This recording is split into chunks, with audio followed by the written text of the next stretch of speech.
Welcome back. It's Tuesday, August 24th, and we're finishing off our series today, predicting every NFL's team's record, game by game, and today we have the AFC and the NFC West.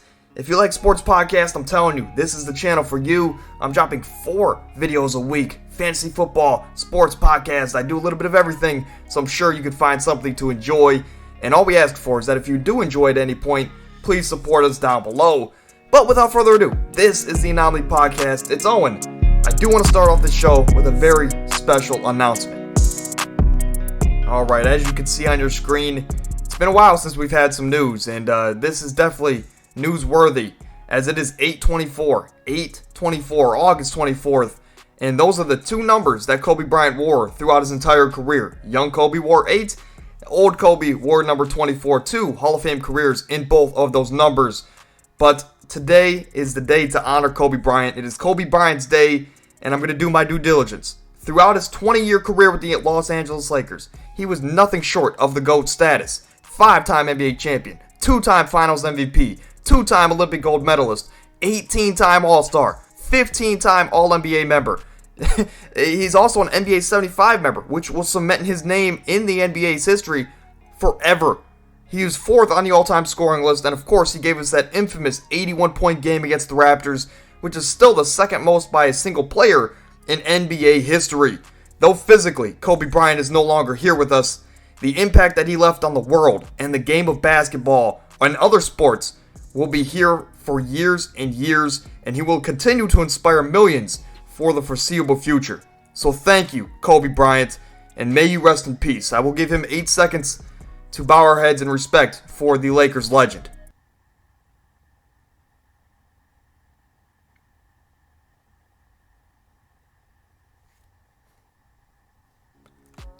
Alright, so let's continue on to finish off the AFC and NFC West.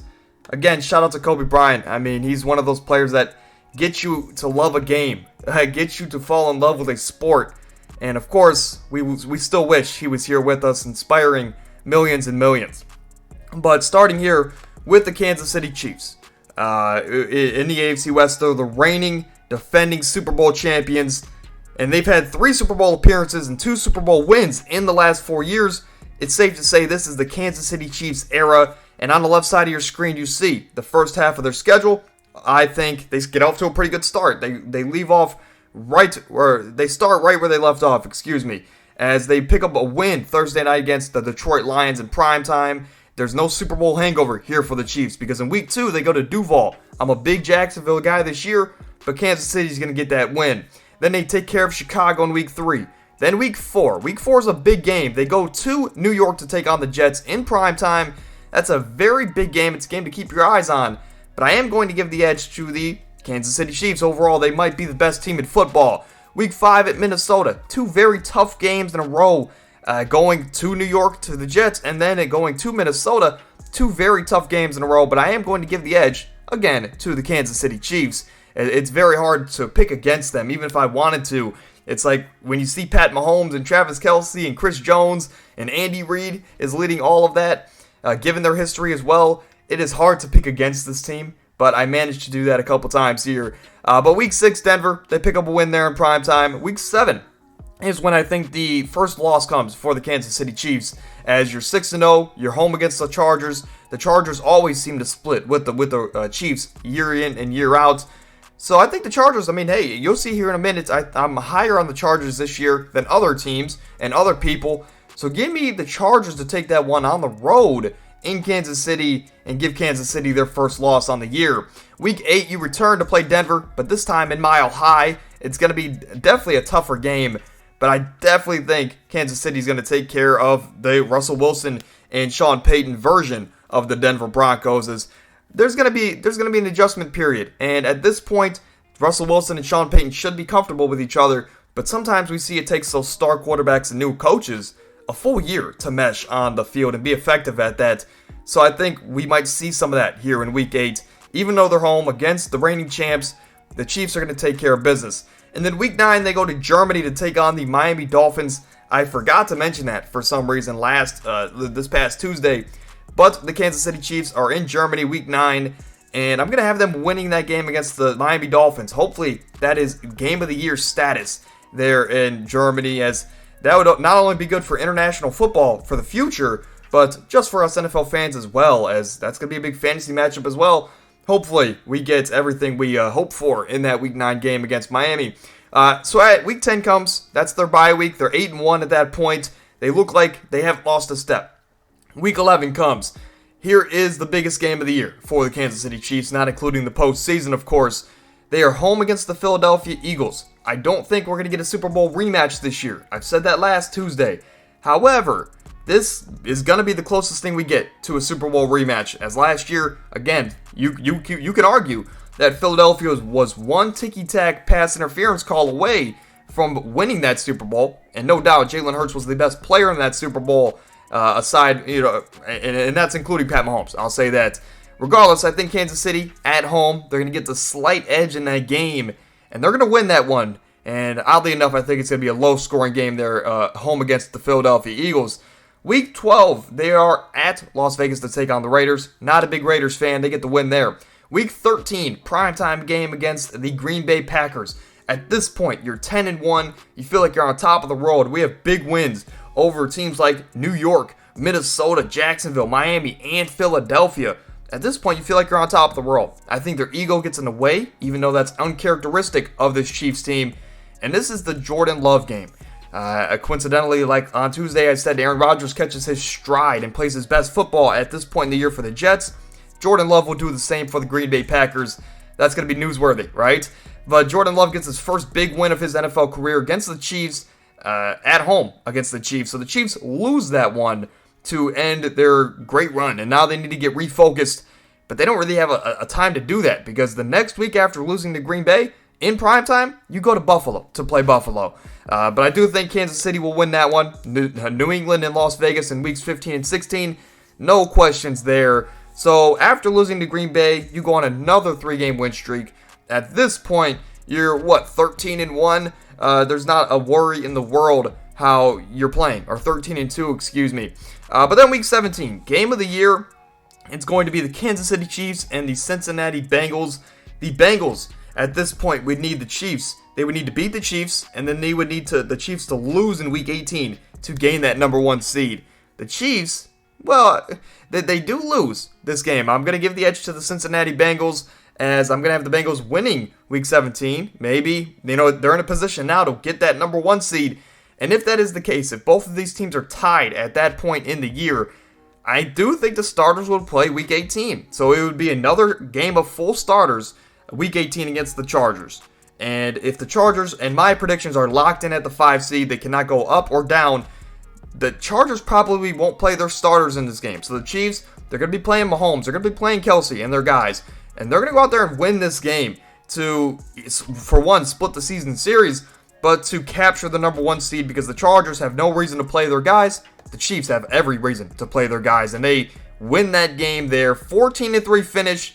It's business as usual for the Kansas City Chiefs, as since Patrick Mahomes has taken over as a starter in 2018, they've never had a season with under 12 wins, and they've always had a top 5 scoring offense. I think both of those, they should continue this year, is a good way to put it. They're 6-1 in primetime games. Their only losses to Jordan Love in that Jordan Love game, where I think he's going to explode. They have a 5-1 record in their division. They clinched the number 1 seed yet again, and they will be in Arrowhead for their playoff run, looking to repeat as Super Bowl champions.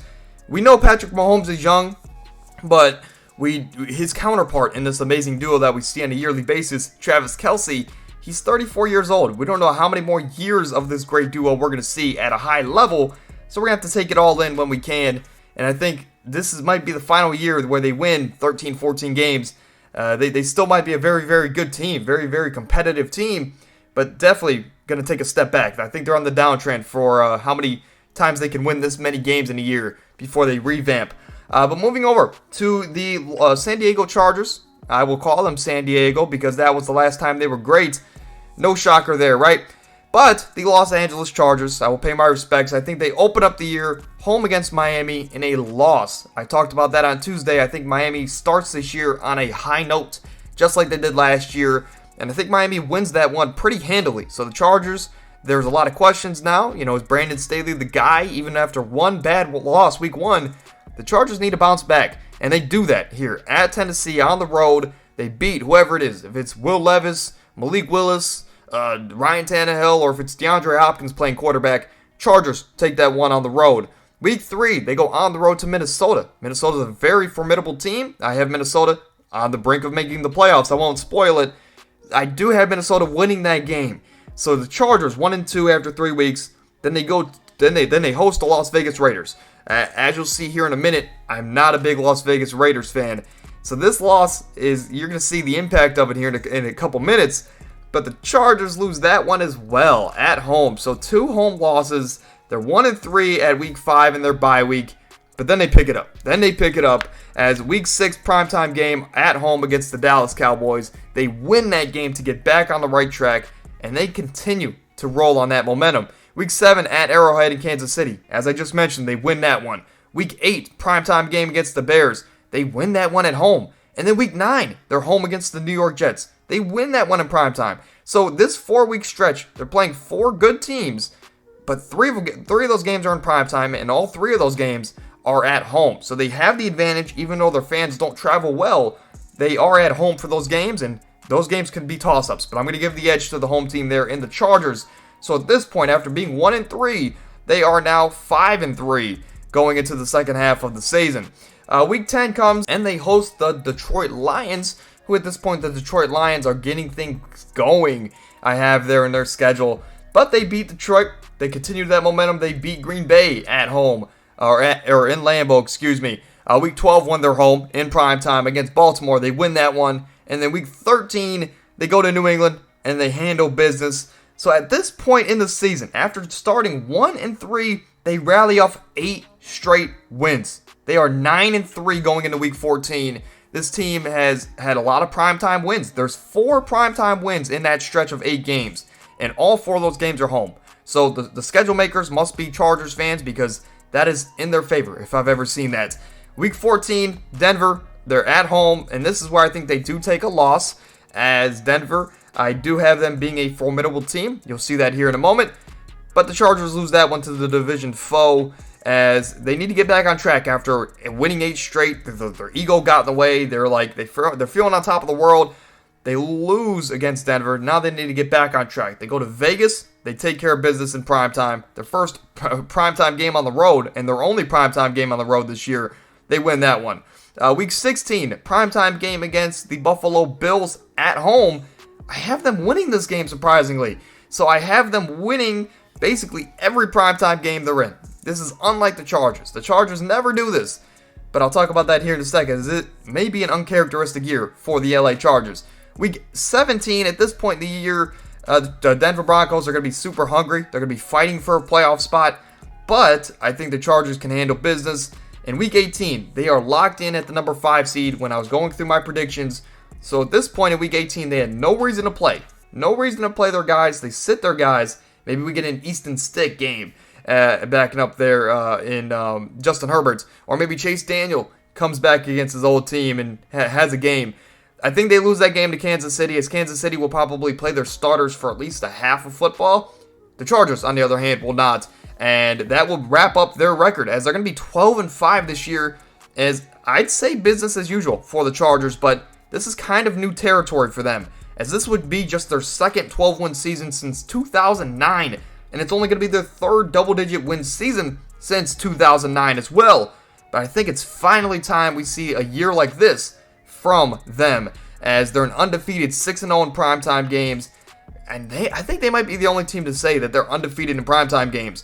But on the flip side, they're 3-3 in their division, and this really just comes down to one thing, and it comes down to the addition of Kellen Moore as the new offensive coordinator for this offense. As last year in Dallas, he led a very high-powered, fast-paced offense that scored a lot of points there in Dallas, and he's now in LA with a lot more options, with Keenan Allen, Mike Williams, Quentin Johnson, the rookie out of TCU, Gerald Everett, Austin Eckler. This team has a lot of options. Josh Palmer is a name you don't have to, don't bat an eye. He's really good. This should be a high-powered passing offense that puts up tons of points on anybody. And this might be the year we finally see a Justin Herbert MVP level year, where he might be top 3 in that conversation. And if he can manage that, if he can be top 3, 12 wins is not out of the possibility for me. But the Chargers always play down to the competition, and the Chargers will be the Chargers. So I don't want to get myself in too big of a hole here where they eventually go 9-8, and this kind of looks stupid. But 12-5 finish for the Chargers, I think that's very, very manageable if the cards fall right. Moving over to the Denver Broncos, Broncos country. We got a new coach in town. We'll see if we can ride here in a second. Week 1, they open up strong. Sean Payton gets a win. Week 2, they open up strong, and they start 2-0 with wins over the Las Vegas Raiders and the Washington Commanders, Sean Payton, if you guys didn't know, I'm a big Drew Brees fan, and his coach was Sean Payton for all those years. So I grew just a fan of Sean Payton and how he played and how he coached. But week 3, I think he gets humbled a little bit after starting off this new era hot, after he kind of diminished all the Nathaniel Hackett's coaching staff last year. This is where he gets humbled, as week 3 at Miami, I think this team gets blown out of the water. And week 4, they do bounce back, as Justin Fields, a lot of questions with his passing upside this year. The Denver Broncos will get that win there. So they're 3-1 after 4 weeks, going into a very tough stretch in their schedule, where you see weeks 5 through 8, they played the Jets, the Chiefs, the Packers, and then the Chiefs yet again right before their bye week. I think this is where they kind of fall off a little bit. The Jets, they lose. Kansas City at Kansas City in primetime, they lose that one. Green Bay in week 7, I do think they win that one because that's right before the Jordan Love breakout, and that's where a lot of the questions for Jordan Love will happen in week 7.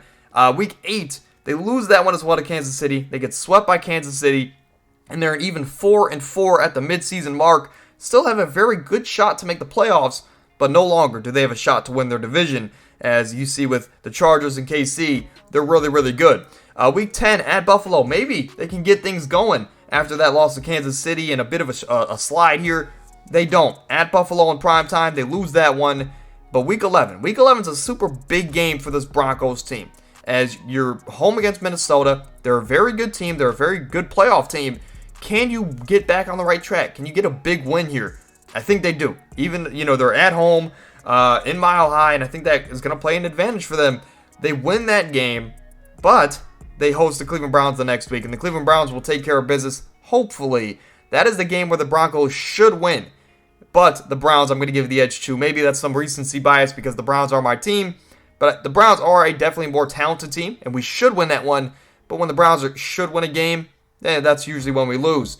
I am going to give the win to the Cleveland Browns there, so the Broncos are kind of up and down after week 4, as they've lost a lot of big games and they haven't really won a lot of them, obviously. Weeks 13 and 14, they play the Houston Texans at Houston, and then week 14 is a relatively big game against the Chargers in week 14. I think they win both of those games. Week 15 at Detroit, really big game here. Again, this is where we could be approaching double-digit wins in Sean Payton's first year, but they do lose to that one. They lose that one at Ford Field against the Lions. Lions are a very, very good team. I think they win the NFC North this year, as you saw in my recent predictions. They lose that one. Week 16 primetime against the Patriots. They win that one. I think that's a Thursday night game. Week 17, home against the Chargers.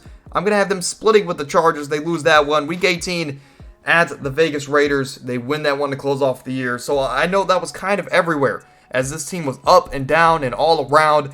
But a 9-8 finish for the Broncos, and I think we can finally ask you, Broncos country, are we okay riding to this season? I don't know. I don't. Even though it's probably not what you wanted as a Broncos fan, it is definitely an improvement from last season.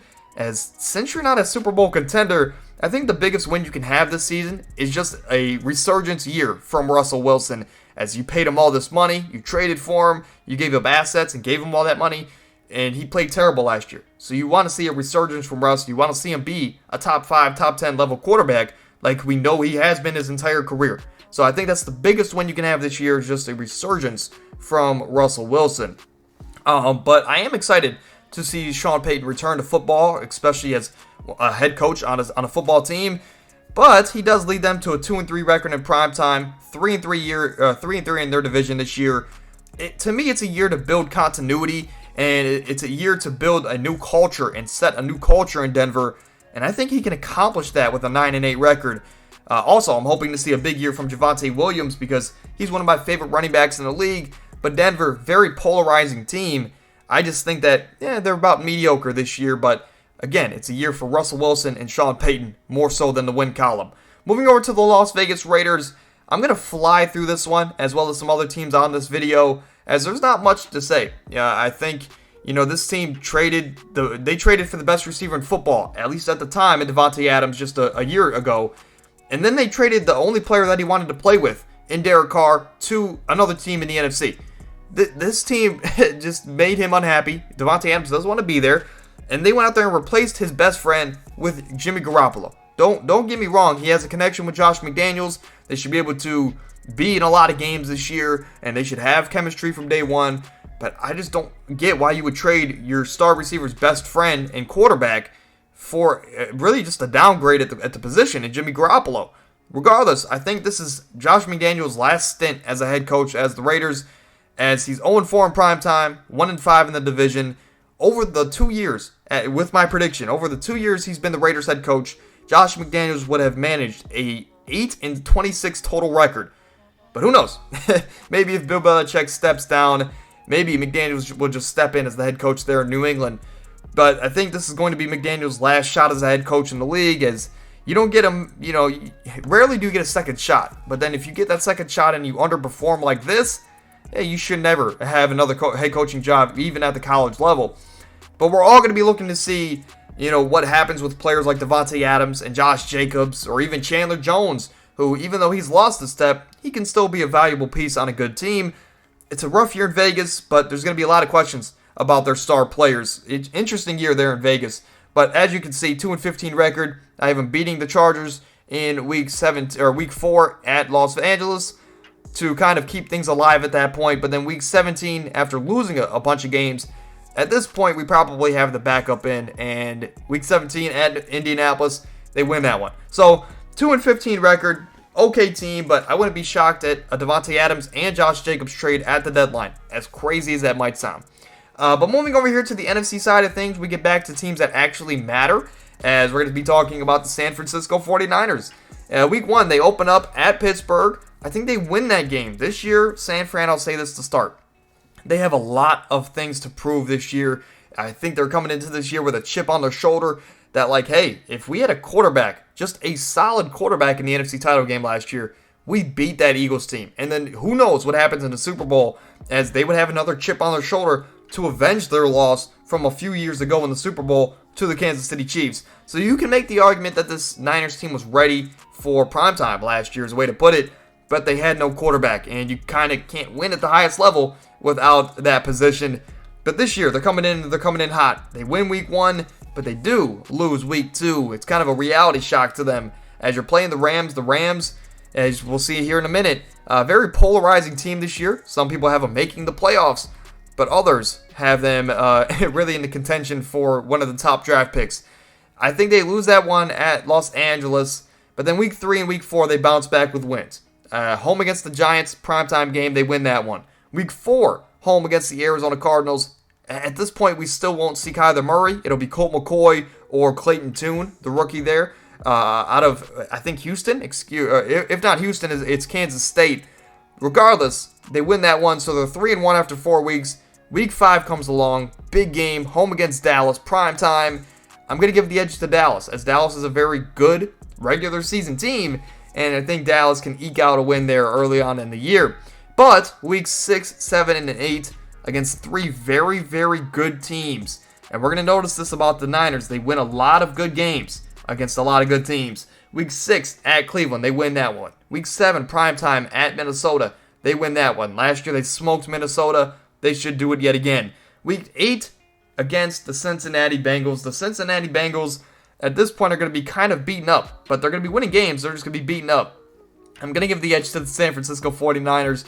So at week 9, their bye week, this team is 6-2 with a bunch of big wins over good teams and borderline playoff teams if they aren't in the playoffs. Their only big losses there to Dallas early on in the year. But then week 10, they continue this 3-game win streak.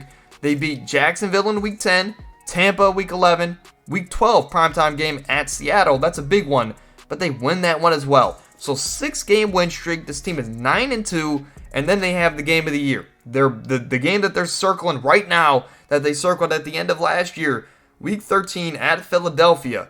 This is the rematch of the NFC title game. I think not that the Eagles are a bad team, but the Niners just have so much that they want to prove in this game, and they want to get their revenge. Hopefully, they have a healthy quarterback in this game, so McCaffrey doesn't have to take snaps. The Niners will go into this game, even though it's in Philly, and they will win this one. So they are 10-2 at this point in the year. Week 14 comes along. They're home against the Niners. Can they continue to go on this crazy win streak? They don't. I think the Seahawks will split with the Niners this year. I think they get one on the road, kind of shock everybody, but a lot of weird things happen in football, and this is one of those where Seattle, good team, we'll see here in a second, but you wouldn't expect them to beat the San Francisco 49ers, but they do. Big win for Seattle. Weeks 15, 16, 17, and 18. They go on another 4-game win streak to end the year. So in their last, in their last 13 games, they lose 1 game. This Niners team is amazing. They ended last year on a 10-game win streak. Pretty close to it this year. They end with a 14-3 record. Now, an interesting thing is I've been talking to this with a lot of people, but Trey Lance, with those recent reports that Sam Darnold is now going to be the backup quarterback behind Brock Purdy instead of Trey Lance, a guy who they traded multiple draft picks for and drafted with the number 3 overall pick. He's now going to be the 3rd quarterback on this roster, and they're exploring options on whether they want to trade him or not. I think it would be dumb for them to move him or trade him or cut him, because you have this first-round pick, this former first-round pick, which you drafted as a project. You drafted this guy knowing he was going to have a lot of untapped potential, and then you trade him after 2 years, after 2 injuries. It just doesn't make a lot of sense to me. Do I think he's better than Brock Purdy? I think he has the potential to be, but I don't think he's better than Brock Purdy, right now. And obviously, he's not better than Sam Darnold as of right now because he didn't win out that backup position. But I think right now, just give him a year or two. If anything, the Niners kind of have to ride this one out. I don't think he's worth a first-round pick, and you would want a first-round pick back for him, at least one. Unfortunately, Trey Lance is not worth that right now. So hold on to him. Bite the bullet. Maybe he turns out to be something. Aside from health, back to this overall team and this unit. Aside from health, that is going to be the biggest headache, is with Trey Lance this year. And this team is going to be 4-1 in primetime games, 4-2 in their division. They have big wins over Cincinnati, Philly, Jacksonville, Baltimore. Some of those games on the road. They're the number 1 seed in the NFC. They have the best record throughout the entire NFL against playoff teams, as they're 5-1. They have the best record on the road in the NFL throughout the entire association. They're 8-1 on the road, so their best road team. They have the best record against playoff teams. They have one of the most complete teams in the league, with maybe the best coach leading the charge. So health willing, they play to their fullest potential this year. Number 1 seed in the NFC, 14-3. Niners look on top of the world, as I actually think they're the number 1 team in the NFL with how I have the schedule laid out. Regardless, Niners, really, really good. Moving over to Seattle, as we just mentioned there a couple moments ago, but they open up this year with a win, home against the Los Angeles Rams. The Rams, just like last year's opener, they struggle early on, as Cooper Kupp's going to need to get his feet back under him. There's nothing like game speed. Matt Stafford, same thing, as well as some other pieces, but the Rams have also been depleted a lot since their Super Bowl win. Seahawks open up the year with a win, but then they do lose 2 key games at Detroit and home against the Carolina Panthers. They lose both of those games, and I think that's Bryce Young's first win, if I'm not mistaken. I'd have to look back on my record predictions, but that might be Bryce Young's first win against the Seattle team. Regardless, they bounce back week 4 primetime at the New York Giants. They win that one. So week 5 comes around, early bye week, but I think they need that, as they're 2-2. They need to get back on the right foot. However, they don't, as they open up their bye week, or after their bye week, at Cincinnati. I'm a big Cincinnati guy this year. I've said it since last year. I think they win the Super Bowl. They lose that one at Cincy to the Bengals. And week 7 and 8, they beat the Arizona Cardinals in week 7. This might be where we kind of start to see Kyler Murray return to the field. Who knows, though? And since we have that uncertainty, give me Seattle easily in week 7. Week 8, home against the Cleveland Browns. That's a game the Browns should win. But again, if the Browns should win a game, that means we usually lose. Seahawks take that one. Week 9 at Baltimore, they lose that one as Baltimore, really, really good team there in the AFC. But they bounce back. Week 11 and 12, or week 10 and 11, excuse me. They win those games. 12 and 13, they're home against San Fran in primetime, and then they go to Dallas to take on the Cowboys. They lose both of those games. And I'm just looking at the schedule now. They have a tough 4-week stretch. In weeks 12 through 15, their schedule goes as follows. They're home against San Fran in primetime, and then they're at Dallas in primetime. Weeks 14, they're at San Fran, so they play San Fran twice in 3 weeks. And then they go to Philadelphia to play Philadelphia. So 4 very, very good NFC teams, and they play those in a strand of 4 weeks. I think they lose 3 of 4 of those games. I have them splitting with San Fran in that stretch, but that's where a bulk of their losses come in the second half of their schedule. Week 16, win against the Titans. 17, controversial one. If I can go back, I'd probably change it, but I'm gonna have them beating the Pittsburgh Steelers. And week 18, home against the Arizona Cardinals, they win that one as well. So 10-7 finish. This is a team that shocked the world last year, and they made the playoffs as they had Drew Lock starting for the first 2 or 3 weeks. Geno Smith took the job over, and he never looked back. He got paid this offseason, and this team, overall, I think they quietly had a really, really good offseason. However, I do think they barely miss out on playoff ball this year, as this offense, despite losing Jackson Smith-Njigba to a wrist injury for the next couple months, this offense should still be very good. Maybe we see DK get back to where he should finally be, putting up dominant numbers and not regressing in these statistical categories. Defensively, they're very underrated. It's a Pete Carroll-led team. This team is going to be back where they were last year. They should be an above-average defense, maybe in the top 10 range. And most notably, Tariq Woolen last year was a very underrated corner. As per PFF, he was a top 5 in a lot of statistics. He should be back and better than ever in his second year to be a really, really good cornerback for this team. They should also get Jamal Adams back. Jamal Adams is kind of a guy that I forget plays football. He was a household name a couple years back, and now you kind of forget about him. But he should be back, and hopefully he can play more than 2 games for the Seahawks this season. But overall, 1-2 in primetime. 5-1 in their division, in a very respectable division. But again, Seahawks, very solid team yet again, just barely missing out on the playoffs, and we'll talk about that here in a second. Moving over to the Rams, the next 2 teams, the Rams and the Cardinals, I'm not going to spend too much time on. You see on the screen now, a lot of red. This Rams team has wins against home against the Niners. I have them getting a very big win there. Week 4 at the Indianapolis Colts, I think they win that one. And week 6, home against the Cardinals, they win that one. So 6 weeks in, they're 3-3. They still look very respectable, but then they go on a huge losing streak. They lose week 7, 8, 9. They go in their bye week at 3-6. After the bye week, they lose 4 straight weeks to the Seahawks, the Cardinals, the Browns, and the Baltimore Ravens. On that stretch, they even gave the Cardinals their first win on the year. We'll talk about that here in a second.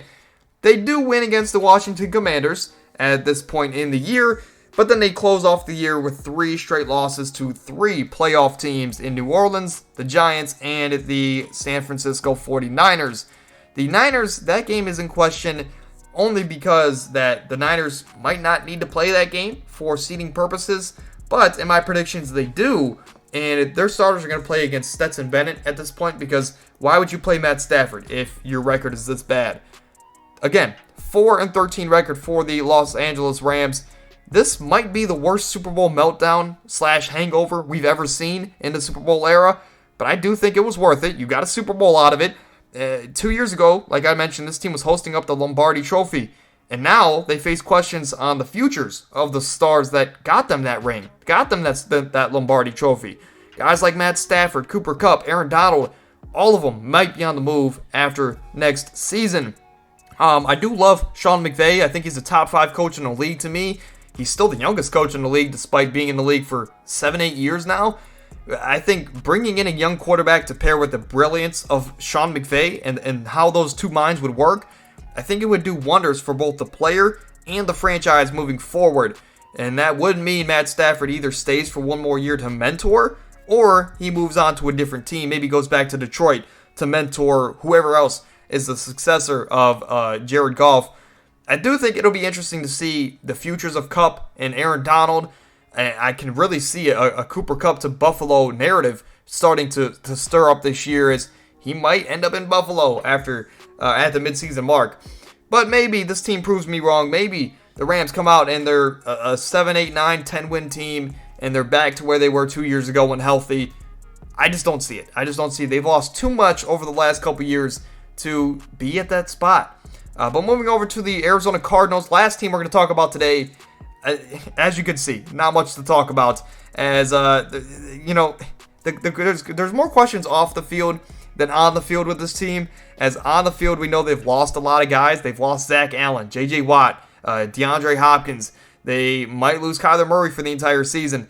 Kyler Murray, most notably, is the only really good piece left on this team right now, and he can miss anywhere from 4 weeks to the entire season. And with a record like this at 1-16, would this team even want to bring Kyler Murray back? There's a lot of hate for Kyler Murray in Arizona Cardinal fandom. A lot of people around the NFL don't believe in Kyler Murray.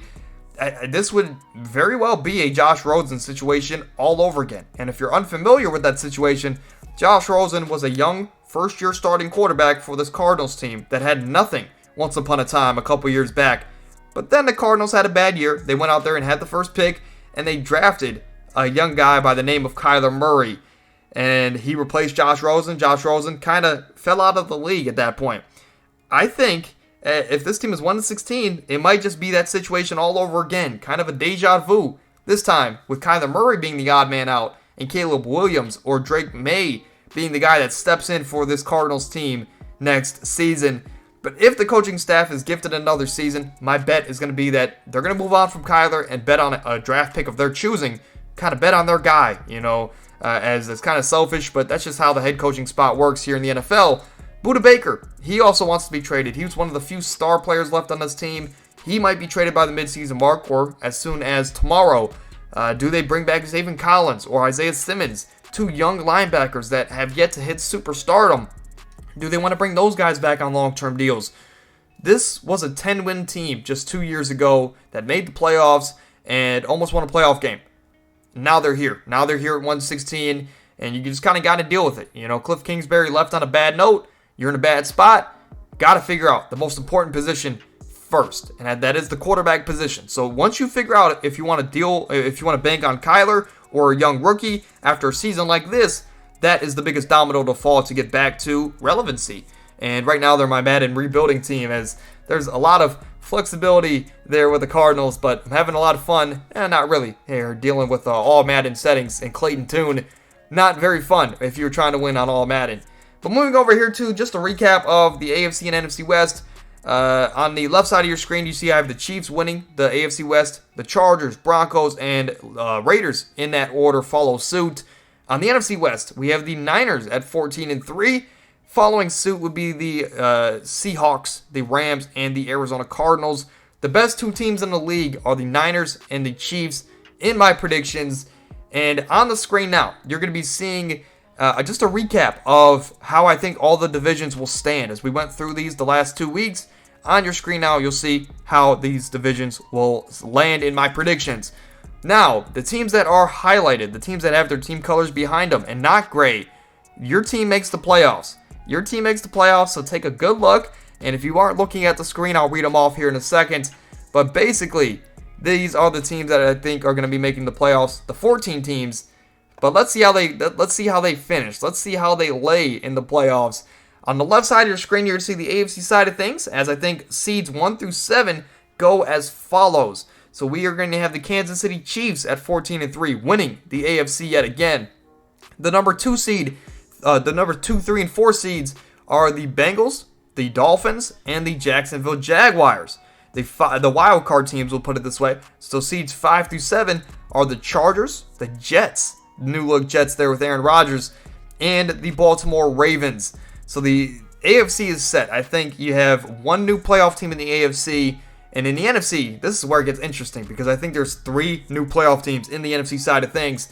The number 1 seed, the team that locks up the home field advantage, is the San Francisco 49ers. might overall be the best team in football due to my predictions this season. But they are 14-3 as well. They wrap up the number 1 seed. The number 2 seed is the Philadelphia Eagles. They're 14-3. So 3 14-3 teams.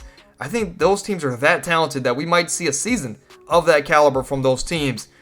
14-3 for the Eagles, the reigning NFC champs, as they are the number 2 seed. The number 3 and 4 seeds are 2 new playoff teams. The Philadelphia Eagles are 2. I just mentioned them. But the Detroit Lions, I think they end their drought and they make the playoffs. And not only make the playoffs, but they win their division. The number 3 seed there in the NFC North. The NFC South, their winners, the Atlanta Falcons. And they make the playoffs for the first time since Matt Ryan and Julio Jones. So my top 4 seeds, I kind of went everywhere. Let me recap. We have the Niners, the Eagles, the Detroit Lions, and the Atlanta Falcons. The wildcard teams goes as follows. We have the Dallas Cowboys, the Minnesota Vikings, and the New Orleans Saints. The New Orleans Saints are a team that I was kind of on the fence about. I didn't think I wanted to have them make the playoffs, but kind of just with how their schedule just was laid out, and I think they have one of the easier schedules, they ended up winning enough games to make the playoffs. So there you go. There's my playoff predictions for both conferences. And you'll see that on my Instagram here in just an hour or two. But some other facts I want to throw out there. The easiest strength of schedule for the website I was using said that the Atlanta Falcons, so they made the playoffs, right? They did their job. They took care of who was in front of them. But they ended up having the easiest schedule out of every team in the NFL. So that's very interesting. The hardest strength of schedule is the Las Vegas Raiders. So I was kind of hard on them earlier with Josh McDaniels losing a lot of games, being 8-26, but they do win, or they do lose a lot of those games to very good teams, and overall they had the hardest strength of schedule. The best record versus playoff teams, I mentioned this earlier, but it is the San Francisco 49ers. Against these playoff teams that we just mentioned, they were a record of 5-1 throughout the regular season. There was only one team to sweep an entire division, and that was the Jacksonville Jaguars. I had them sweeping the entire AFC South. The best team, the team with the best home record this year is the Detroit Lions. Out of their 10 wins, I think they win 8 of them at home. And they protect Ford Field to the absolute most. The team with the best away record is the San Francisco 49ers. I think they're 8-1 on the road. A lot of those teams come against really good teams, as you see, with the 5-1 playoff record. And they maybe look like the best team in football. There were 4 new playoff teams. And that was the Jets, the Lions, the Falcons, and the New Orleans Saints. That is replacing, let me see if I can do it on the spot. That is replacing, in the AFC side of things, the Buffalo Bills. Buffalo Bills surprisingly didn't make my playoffs, but it's kind of my hope for them, so they go out there and make a big move for a guy like Cooper Kupp. Regardless, they are replaced in the AFC. In the NFC side of things, I think the Seahawks, and I can't do it on spot. I think it's the Seahawks, the Giants, and there's one other team I can't think of. But those teams are replaced by the Lions, the Falcons, and the New Orleans Saints. But that's going to do it here for today's show, as a little bit of a shorter show today. But when you have teams like the Cardinals, the Raiders, and the Rams, you don't really have to talk too much about their season, as they're going to be bad this year. So that's basically the short stint, right? That's the short monologue about those teams. But that's going to do it for today's show. I'll see you guys tomorrow, actually. Tomorrow we're going to be having a video where we have 3 mock drafts in one video. We're going to go one from the early spots, the mid spots, and the late spots. So be on the lookout for that on the channel. If you enjoyed at any point, please support us down below. Drop a like, subscribe to the channel. And even if you are subscribed, tell a friend about it. Share the podcast. And if your grandma leaves her phone around, go and subscribe to the channel. I mean, we'd appreciate it all here, as we're on the road to 500 subs, and that's really the next big milestone here on the channel. But a lot of big news and a lot of exciting stuff coming up here on the channel that I can't spoil it yet, but just be on the lookout. Big stuff coming here at the Anomaly Podcast. But we'll see you guys soon. I'll see you guys tomorrow for the mock drafts. Until then, stay happy, stay healthy, and rest in peace, Kobe Bryant.